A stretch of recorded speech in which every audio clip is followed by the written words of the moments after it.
and joyful life can be with the right support. Come visit Taylorville Estates Assisted Living. Call today to schedule your tour.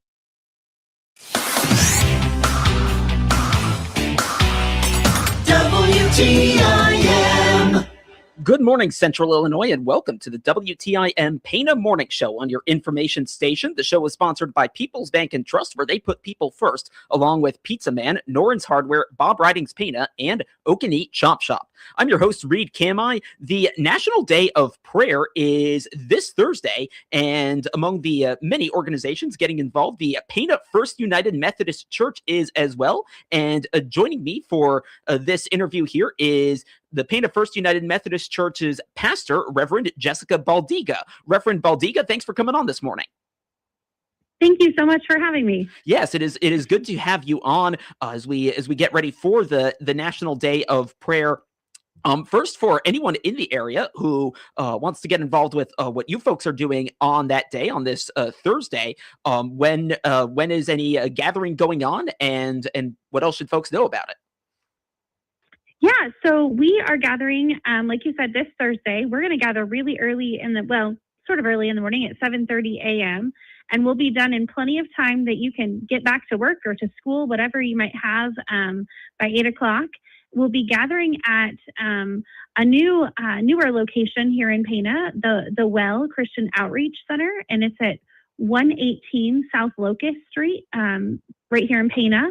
And this is going to be just a wonderful time of gathering together with the community. And we generally have a lot of our leadership and things in the community who join us for this just great occasion.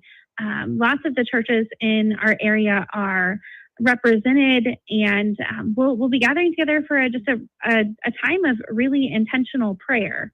The Pana Community Hospital is one of our sponsors, along with the Pana Ministerial Alliance, and we will be specifically praying over some very important areas over education and business, media, our first responders, families, and over our churches in Pana, and just praying for them just across the world as well.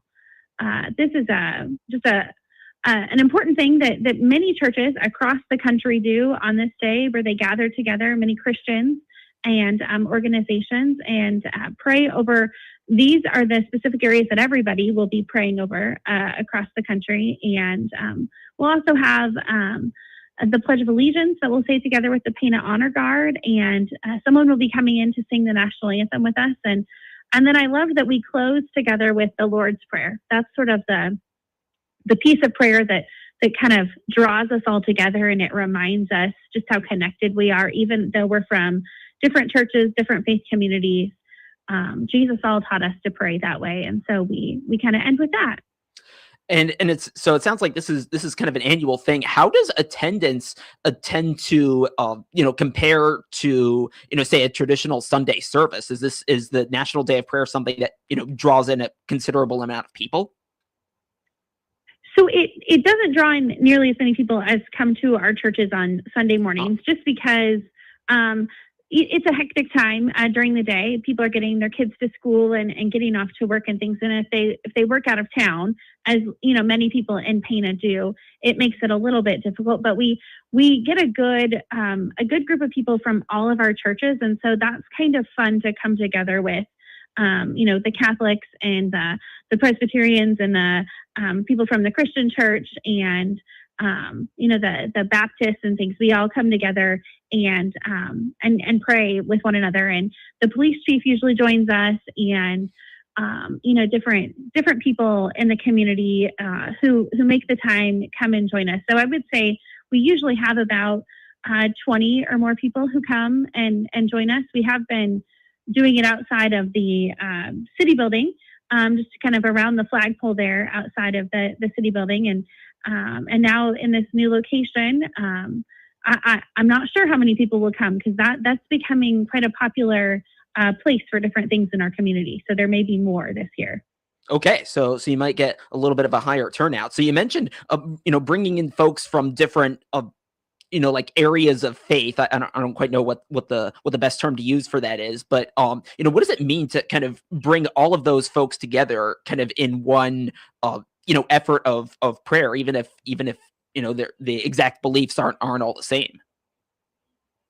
I think it really it shows us that even though we have differences, because the Southern Baptist Church is different than the Catholic Church, different than us as United Methodists, and so on and so forth, and it shows us that there's more that we have that is that is the same than we have that's different. So we prayer is important to all of us, and connecting with God and trusting and leaning into God is important to all of us. And it just is a really good show of community. So we, as the Ministerial Alliance, we have a kind of a slogan that we've been using for the last 5 years, that it's unity, not uniformity. And it's just a show of unity, another way that we can come together with the same purpose in mind, to be intentional about praying over our community and the broader country. I love that. And something else you mentioned back in the first answer, some of the local businesses, other organizations getting involved. Talk about what kind of impact they have in terms of like organizing this and making sure it goes on, and their involvement, kind of directly with the Day of Prayer event itself. Yeah, so Carol Chandler, who is a part of the Pana Community Hospital, really kind of spearheads this and puts this all together.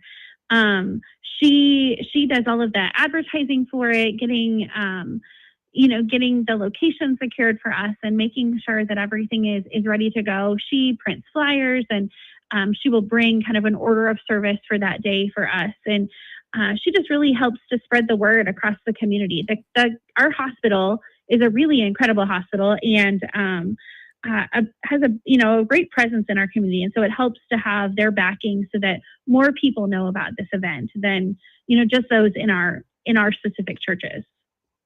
Well, that's great that you get a lot of people, a lot of businesses involved, and especially in a small town like Pana, in this effort. I'm talking right now with Reverend Jessica Baldiga, the pastor of Pana's First United Methodist Church. Let's take a break. When we come back, we'll continue this conversation about the National Day of Prayer happening this Thursday, and they've got an event coming up for that, and that'll be coming up right here on the WTIM Pana Morning Show on your information station. Your information station, WTIM. Does your bank offer rewards on qualified signature-based debit card purchases? If not, then we need to talk. Hi, my name is Julie Sanchez with People's Bank and Trust. Join the growing number of our customers who are earning cash back on all qualifying debit card purchases. You already use your debit card. Now make it work for you with Save by Spending rewards from People's Bank and Trust. Earning rewards is as easy as shop, sign, and save. Call 888-PBT-1954 and find out more about our Save by Spending rewards program today. People's Bank and Trust, member FDIC, equal housing lender. Hi, Brian at Bob Writings here to tell you about our summer sales event. We have some super hot buys for the month of May. We have programmed Jeep Wranglers. All models are $25 clearance priced. We have Ford Escape starting at $21,990. We have a Jaguar XJ50 Portfolio long wheelbase all-wheel drive. And don't forget, we buy cars even if you do not buy from us. We have something for everybody with almost 1,000 vehicles in our family of dealerships. Compare with us, compare with us, we're close today. Dinner time just got easier with Pizza Man of Pana. Enjoy great food that includes amazing pizza, tasty pasta, salad bar, and chili. On Monday nights, enjoy the spaghetti special with garlic bread and a side salad for $8. On Tuesday nights, come in for the lasagna special with garlic bread and a side salad for $9. On Wednesday nights, grab yourself an individual pizza and side salad for $9. Pizza Man of Pana is proud to be serving Pana and the surrounding areas with great Italian food since 1985. Noren's Hardware is a local family-owned store offering a wide selection of quality hardware supplies at competitive prices. Whether you need plumbing supplies or electrical supplies, you're sure to find what you need at Noren's Hardware Store, including ice melt, shovels, gloves, heat tape, pipe insulation, portable heaters, and propane to get ready for the winter months. Our staff is committed to providing outstanding customer service and is ready to assist you. Visit our store at 55 Main Street in Pana today. Looking for quality meat you can trust? Come to Okanee Chop Shop, where it's truly from the pasture to the plate. Now scheduling beef and hog processing. So call 217-539-0003 today. Appointments are filling fast. We're also hiring a full-time butcher. Experience preferred, but we're willing to train the right person. Apply in person or give us a call. Now offering wholesale processing plus beef and pork bundles always available. Stop it today at 109 U.S. Highway 51 in Okanee. Okanee Chop Shop, from the pasture to the plate. If you need care, Springfield Clinic Taylorville's walk-in clinic is available. Here's Dr. Pavi Gill with Springfield Clinic Taylorville. Springfield Clinic Taylorville has walk-in hours from Monday through Friday, 8 a.m. to 8 p.m. You do not have to be a Springfield Clinic patient to be seen at the walk-in. Get the care you need at Springfield Clinic Taylorville. Walk in from Monday through Friday, 8 a.m. till 8 p.m.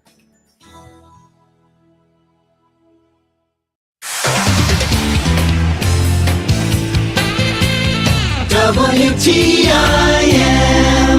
Welcome back to the WTIM Pana Morning Show on your information station. The show is sponsored by People's Bank and Trust, where they put people first, along with Pizza Man, Norrin's Hardware, Bob Ridings Pana, and Okanee Chop Shop. I'm your host, Reed Kamai, and I continue my conversation with Reverend Jessica Baldiga, the pastor of Pana's First United Methodist Church, and we've been talking about the National Day of Prayer, which is this Thursday, and they're having a gathering for it at 7:30 in the morning. And Reverend Baldiga, I'd love if you could share just a little more about the National Day of Prayer more broadly, just kind of what it's all about and how folks get involved in America. Yeah, so the National Day of Prayer happens every single year on the first Thursday of May. So you can always, kind of count on that on your calendar. And it's actually been around for a long time, since 1952, in a joint resolution by Congress and President Truman. They signed it into law, and so this has been a long-standing history of our country. And it was just meant to encourage participation in prayer across the country, understanding that prayer and connecting with God and praying over the different areas of our country, its leaders, our churches, our families, the schools, and all of those areas are really important to just to kind of cover everything in that prayer and just to unite us under that. And I think it's been an important thing for Christians over these last 70 some years that we've been doing this. I know it happens in different ways in different locations across the country. Like us, we're gathering together, as a group of churches here in our community with other community members, but sometimes in other places it happens just in single churches in communities, or with organizations like our own hospital who are sponsoring ours. They kind of take the lead. So it has a good history, and I think it has an important meaning behind it. Yeah, and it seems it certainly seems that way from a lot of the things that you've shared so far in this conversation. So I remember you were talking earlier about the different areas that are going to be prayed over. What is the area that you are focusing on? So I have been tasked with focusing on media, which actually fits perfectly for being on the radio this morning. It sure does. Yeah. So so my area specifically, I'll be focusing on praying over you and others like you who are working in media and in the arts and entertainment industry as well, recognizing that the creativity that it takes to do the work that you do, it's a gift from God. And so praying over that gift of creativity, that you use that gift to bring glory to God, and that recognizing also that media has a lot of influence in all of our lives as Americans, whether we're listening to the radio, watching TV, or surfing the internet. We've got media is just everywhere in our lives, and so praying that our media also as they have influence of our lives, that they lead us in a path that continues to glorify God. That they, are sharing uplifting things, and also sharing just important things with us as well, keeping us, continue to be centered on glorifying God and everything, and really using the gifts of creativity, using the gifts of public speaking and all of those things just to the fullest of their potential. Well, hey, I appreciate that you're doing all of that for the media, and it's probably why we had you on specifically this morning. So again, National Day of Prayer is Thursday. The gathering is at 7:30. Very quickly, Reverend Baldiga, what was the location again? It is at the Well in Pana at 118 South Locust Street. All right. Jessica Baldiga, Reverend Jessica Baldiga, pastor of the Pana First United Methodist Church. Thank you for coming on this morning. Thank you for having me. The Big 870 WTIM Assumption Taylorville. 96.1 FM Taylorville. 107.5 FM Shelbyville. 107.9 FM Pena Tacoma.